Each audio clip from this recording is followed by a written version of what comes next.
Welcome to Atlanta Mix 108. Up next is Author Talk with your host, M.L.Ruscsak.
Welcome to Atlanta Mix 108. Up next is Author Talk with your host, M.L.Ruscsak. Welcome, Atlanta. This is Author Talk with your host, M.L.Ruscsak, and I'm here with another fabulous author. If you haven't recognized this week's theme, we're doing memoirs, and here's another one. So, Russell, welcome. Oh, hello. Thank you, Melissa. Thank you. You're welcome.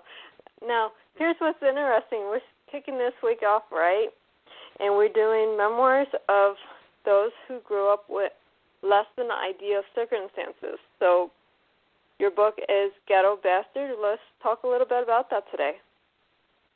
Yes. Ghetto Bastard, and well, it's two books: Ghetto Bastard and Ghetto Bastard 2, and in the fall, couple of months, Ghetto Bastard 3, Life After Death, will be released. That's excellent. And I already see at least one of your books has been an Amazon bestseller. Yes, ma'am. So you're quite accomplished, despite this being your first interview. Well, it's been hard work. I've been working on it for about 5 years. And when you're doing a memoir, you have to go back. And even though it's in the past, when you're writing it, you're kind of reliving it emotionally. So it was hard work there. I understand that completely, because sometimes when we write those memoirs, we're ripping up on old wounds that we don't really want to touch base on, but we have to. Absolutely. You think it's over, but then you got to relive it. And then afterwards, I often, after now that I'm completed Ghetto Bastard 3, Life After Death, I look back and I say, wow, if all of those things didn't happen, I wouldn't have been writing these books. So correct. I always look and say, everything happens for a reason, so this must be the reason, because everything seems to be working out well and beneficial, and hopefully it'll be able to help other people. So let's start with Ghetto Bastard, the first book. Can you tell us where you start in your story process? I started out with my earliest memory, and I ran from there. I just kept going, and my earliest memory, well, a lot of my memories, was an abusive one. And I was a child. I was young, about 2 and a half. I wasn't even able to speak back then. Mm-hmm. But just like we know, children can remember everything. Exactly. And I went off of my memories, and they were hurtful, and I went back, and then as you start going back, and it kind of is like a domino effect. You grow and you start even remembering more things, and it was great. And I went through it, and then I just kept going. I didn't stop, and it worked out beautifully. Well, I'm glad you're able to go through your childhood, write the book, even though the memories are painful, but you remember them and you were able to relay them in a work of art. Thank you. Yes.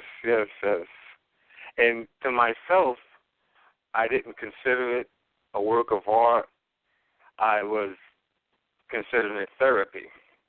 But then as I started writing it, and a couple of people started reading it, they're like, man, this is good, you should write a book.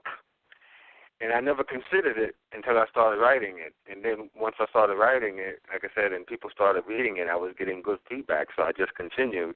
And what happened was that the first book was so long.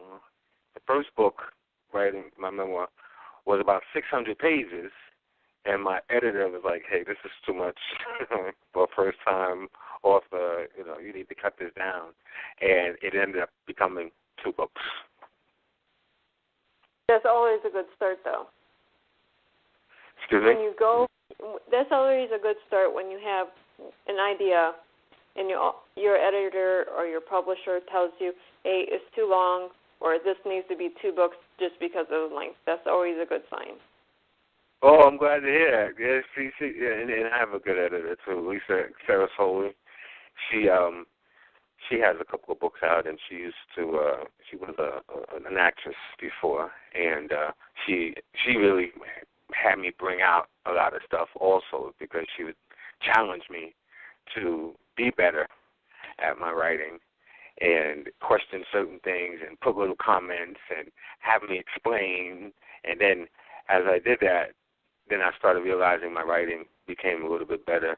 She would tell me certain things not to focus on, because one thing I had to remember, and I also had to remember in book 3, was that the book is supposed to be about me. And sometimes when you reliving the past, you start focusing on certain individuals that may have done you wrong or different things, and then you're leaning off of it being about you, and it starts to become about somebody else. So what my editor helped me do was focus on the book is about you. So when I started writing it, then I would find myself leaning to a certain character or putting too much into another character that was in my life, I would steer from it and focus back on me, which was good advice. Oh, that's an excellent advice when you're writing about yourself. I find that kind of storytelling the hardest, because you don't really know what you're going to write about. Is the story really something that's going to be read? Even if you get good feedback at first, obviously it's an excellent story being an Amazon bestseller. Yes. I can't stress that enough, because that's a hard thing to get to. It is. It's hard work, and you have to work hard at it. A lot of people say, "Oh, I want to write a book," but they don't. When they sit down and they want to write a book, they just want to write a book. They don't understand the in-depth. You have to really concentrate. You have to really be in it 100%. You have to, especially like going through the editing and going over it, because one thing I found out with my book was you can't edit yourself. A lot of people think they can edit themselves, which is impossible. You know what I mean? Oh, so no. that makes it, you're trying to read it.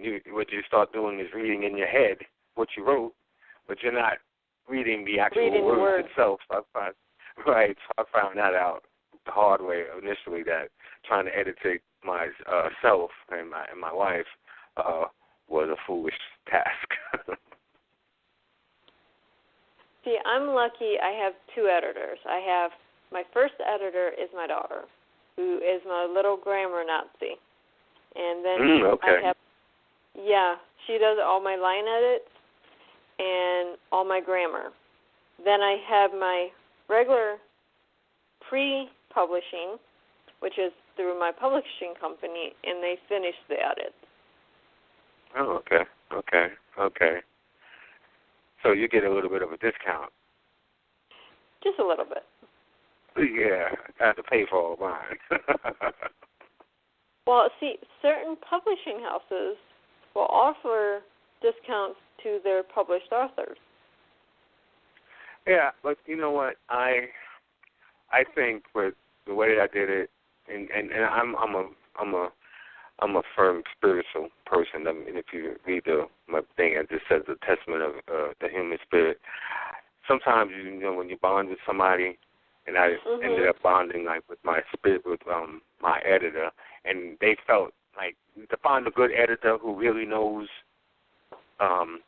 what you're saying or what you're trying to say, and you can communicate, and you know, because sometimes the best relationship is the ones not having to do with the book itself, and we had to develop a relationship, and as we developed a relationship, and a professional relationship, of course, and they understood the type of person you are, and your mentality, and how you speak, and your core values, and things like that. And they were able to look at the book and say, "Oh, okay, this is how he meant this. This is how," and offer their different suggestions and things like that, which was.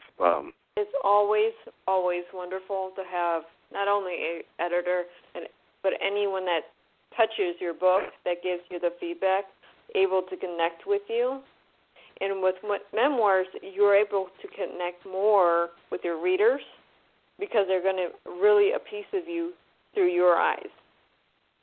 Right. And the other part of it when dealing with the memoir, my memoir especially, was the family support, because a lot of times people are writing their memoirs, but they got secrets and they don't want to put those things out there, or they don't want to just, you know, come clean and just say everything out of fear of offending someone.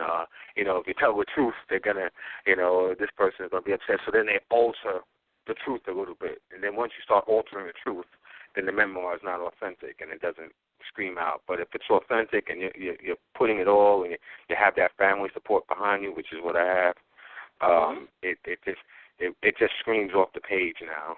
And that was a big thing, the family support. And I didn't feel like I had to have any secrets. I was able to just say the truth and put it out there, because I just feel that it's not wrong to make mistakes. It's wrong to keep repeating the mistakes. So in the book, in the memoirs, I made a lot of mistakes as a youth growing up in the South Bronx, with all of the different distractions, should we say, that are there for young men growing up in the poor ghetto areas. I was able to speak it, tell my truth without any fear of repercussions from my family saying, "Oh, you did this, you did that." I got nothing but support. That's always excellent. I'm in the process of writing part of my life story, but instead of doing it through my eyes, which are clouded, I'm doing it through my grandfather's journals and taking the word for word from his journals. Wow.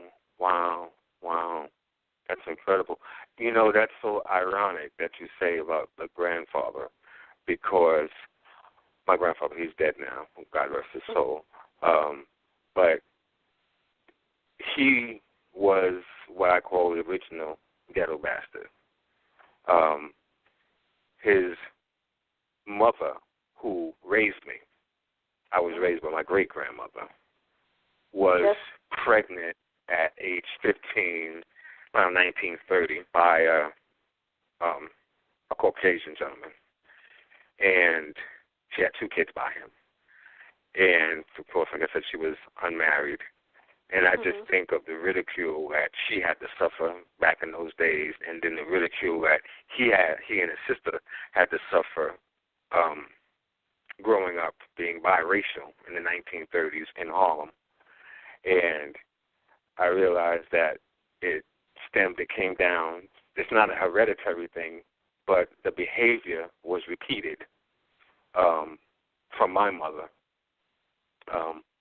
So I got a lot of inspiration from him, his story, and my great-grandmother, her story, and that's why I named the book Ghetto Bastard. One, because I was raised by her. My mother and father weren't married, product of a teenage pregnancy, and that's where I got the Bastard title from. And then, of course, I was raised in the Mott Haven section of the South Bronx, which is right across the bridge from Harlem. So that's where the title came from.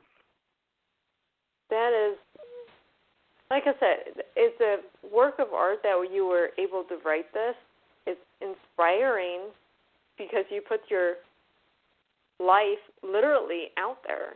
Every word, whole thing. Is completely authentic. There's nothing been altered. No, not at all. Everything is completely true. And what also, excuse me, also, what I wanted to also dispel was the stereotype of a ghetto bastard child, because there are a lot of children that are born to unwed mothers, not only in the South Bronx, but across this country. And they're fatherless, they don't have any role models, and they're subject to the temptations of the street. And I wanted to dispel the rumors that we're all drug dealers or we all end up in jail. And I just wanted to show that anybody, no matter what your circumstances are, no matter where you come from, if you work hard, you can succeed. And basically, I've been working hard you all are the my life, and I'm going to keep on your working. own destiny. Absolutely, absolutely. And the that's other exactly thing what is it comes down to, is absolutely, your own personal absolutely. choices. You can't blame anybody else. You might be able to blame them for your circumstances that you're born into, but I mean, you can't be there 50 years later still complaining about, oh, my mommy didn't love me, my daddy didn't love me, I didn't have these opportunities, I didn't have that. Because I heard a famous saying one time. I saw it on a TV program, and some guy was complaining about he couldn't get a job, and the man said, man, if you really wanted to work, you work at Burger King in the daytime, Kentucky Fried Chicken at night, and McDonald's on the weekend. You know what I mean? Exactly. So, or if you want to work, you can work, and that's just a little moral value that has been instilled with me. I was, like I said, I was raised by my great grandmother, and she was a domestic worker. And because she had the children at such a young age, she dropped out of high school, so she had a minimum education. And one thing that people always said about her was that she was a hard worker. She took me in when I was 4 years old, and she was about 60. And at that age, she was still a waitress at a downtown restaurant I think it was called the Beef Burger in downtown New York. So this was a woman that was 60 years old, taking care of her elderly mother at the time, working a full-time job, standing on her feet all day, and took me in at 4 years old. And you can't really appreciate that until you have kids and realize how much energy a 4-year-old takes. So these are things that were instilled in me by my great-grandmother. My grandfather and my grandmother took me in when I was several times in my life. It was back and forth between my parents and my grandparents. At 6, they took me in permanently. My grandfather had just retired from the Fords. He ended up having to get a part-time job to support having a child in the house. Wow. He made that sacrifice for you. Yes. My grandmother We seem to have similar backgrounds here. Yes, as far as like grandparents raising and having a moral value instilled in us. I tell you the truth, what I benefited most from my great grandmother raising me was old school values. Yes. She instilled work ethic, respect for your elders, respect for other people. I mean, just a lot of things that you don't see the youth of today implementing or the behavior. So, and get that from her. She instilled that in me from a young age because I was raised by, someone who shouldn't have been. How many people even know their great-grandparents? So you're talking about somebody that, from, like I said, she was born in 1913. So we're talking old school values. So, and that's something that I've instilled in my children also. And it works. It works. Old school values. I believe in them 100%. Oh, so do I. I try to teach my daughter as much about values, old school values, not this common stuff that they teach nowadays. I don't even want to know. I don't even know what they teach. I just think it's crazy. And something she taught me too is family. I mean, family is everything. It took care of their family and loved them and supported them. And I mean, the world would just be a whole different type of place. And that's just something I talk about in the book also extensively about family, because some families today, it's like my second book, a lot of people today, just because you think, just because this is your mother or this is your father, they're supposed to love you. Now, in nature, that's what you think, but in reality, that doesn't always happen. And I grew up watching programs like The Waltons and, Good Times and all of that stuff where the family supported each other. And, you sit down at the TV, you sit down at the dinner table and you eat together and, that kind of stuff. But in reality, it wasn't like that. So looking at one thing growing up and actually experiencing something else when I actually went out there into the world, because my great-grandmother was actually really my only foundation when it came to that. Everybody else was living that other life, you know what I mean? They were selfish and self-centered. See, Grandma's thing was dinner's on the table at 3 o'clock. If you're not at the dinner table to eat at the 3 o'clock, you don't get food. There you go. So, there you go. And I bet you was at that table at 2:45. You come home from school, you wash your hands, you're sitting at that table and waiting on dinner, because otherwise you're not getting dinner tonight. You don't complain about what's on the table. You just eat it. That's right. That's right. Absolutely. You never heard any of the I don't eat this, I don't like that. And I do that. I have my grandson, my grandson is actually the picture on the cover of the book. But you say, listen, if you're hungry, you're gonna eat what's put in front of you. If you're not hungry, then you're not hungry. But hungry people eat what's put in front of them. You know what I mean? So that's one of those old school values too. Now people today, they got their kids telling them what they're gonna eat and what they're not gonna eat, because I guess some of them haven't experienced hunger. Exactly. They've been eating all of this processed food and things like that. So. That's, like I said, old school values are definitely something that has been instilled in me and definitely drive my future endeavors. See, I tell my daughter I'm not a short order cook. I cook one meal, you either eat it or you don't eat. There you go. That's right. That's how I was raised. There you go. You'll eat it and you'll like it. Yep. And something else, I write this in the book also, speaking about old school values. And here's the difference, and this is something that some people will have disagreements on. But my grandmother whooped my ass from time to time, okay? Mm-hmm.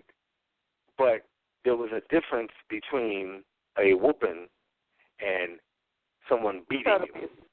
Yes. Okay? You hear people talk about today, I'm going to beat you, I'm going to this and that. If it was a whooping, I deserved it.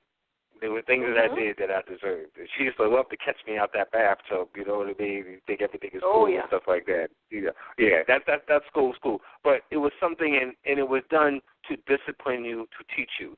It wasn't done out of anger. Today, I think a lot of people confuse a whooping, that old school word, with a beating. You know, when we say, and I think it's especially with younger parents, they want to beat their child, and they think they're going to beat some discipline or beat their senses to some child. Like my daughters, I spanked one twice in her whole life, and I didn't want to spank her no more because I started asking myself this question: if you corporal punishment your children, and that's how you control them, when they get too big to receive a corporal punishment, then how do you control them? How do you discipline them? So that's something that I've taken out of, let's say, our repertoire of disciplinary actions as far as dealing with my children, and for that one reason, because when they got too big to so-called beat, then how are you going to control them? And I think that's what is happening with a lot of our youth today. Their parents have beat them, and the children grow up with the fear of punishment of a beating, but then when they get big, and they're like, well, they can't beat me no more. Now what are they going to do? Now you got these kids running around doing the things that they're doing today. I think I've smacked my daughter on her behind twice, and she's learned when Mom yells, because Mom doesn't yell. I don't. I have. Me too. I'm really in trouble if Mom's yelling. So whatever I'm doing, I shouldn't be doing it. But yeah, her thing is, if she's doing something wrong, she gets her books taken away. She's a bookworm. Right. See, I can take the TV, I can take the computer, I can take the tablet. That doesn't faze her. She doesn't care. I take away her books. Now, she's going to care about that. Right, something that they like. Yeah.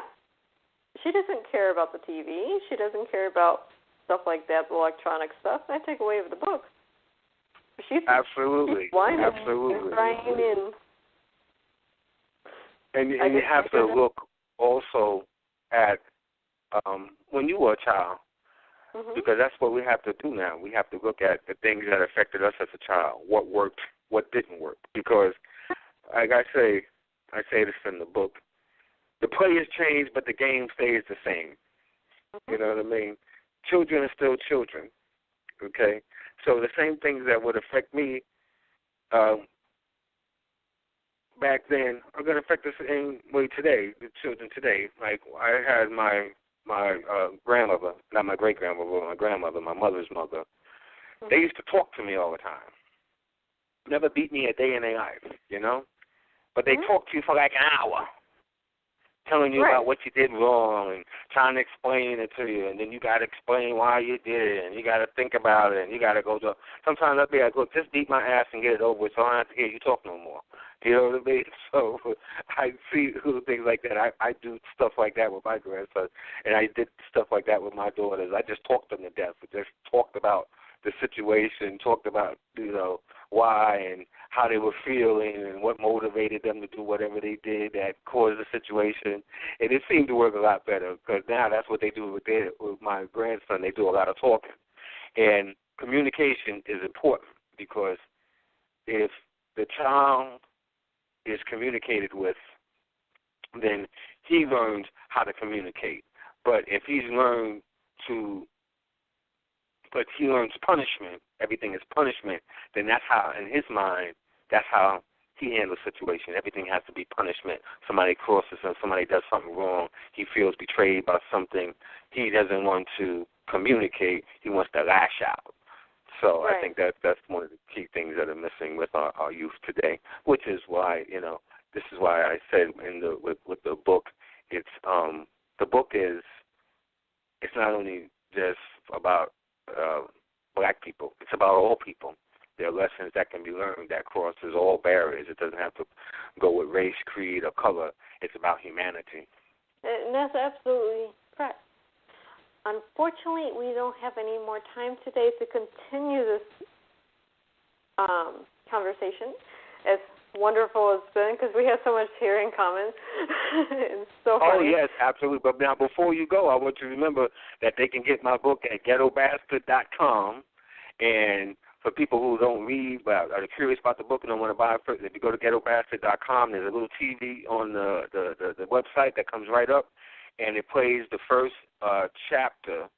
It's an audio of the first chapter. There's a young lady reading the first chapter itself, so they can go in and see what the book is about, if anyone that's inquisitive about it. And like I said, GhettoBastard.com, it also has a store if you want to buy it from there. You can buy it from Amazon, but it's a little cheaper at our website because Amazon, boy, they get you there, you know what I mean? They promote you and they get you out there, but sometimes they're a little steep price-wise, you know what I mean?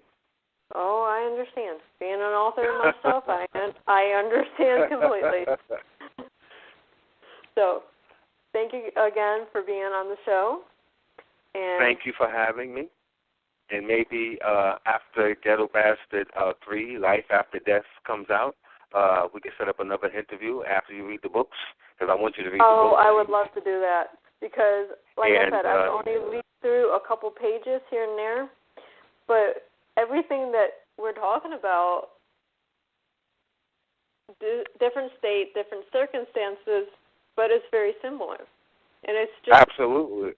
When you said that you spanked your daughter twice on her butt, I was like, oh my goodness, that's exactly what I did. You know, twice. That was about it. You know what I mean? Because I didn't want to, I didn't. So I was like, wow, we have so many things in common, and with the grandparents. Just like I said, that's why Ghetto Bastard is not just my story; it's everybody's story. So I implore people to go out there, read it, book clubs, pick it up, because it's a page turner. I guarantee you, once you get to page 1, you're not going to be able to put the book down unless you have to. And once you get to book 2, you're going to beg for book 3. Oh, excuse me. Guaranteed. I can't wait to read all 3. And again, thank you for being on the show. And Atlanta, good night.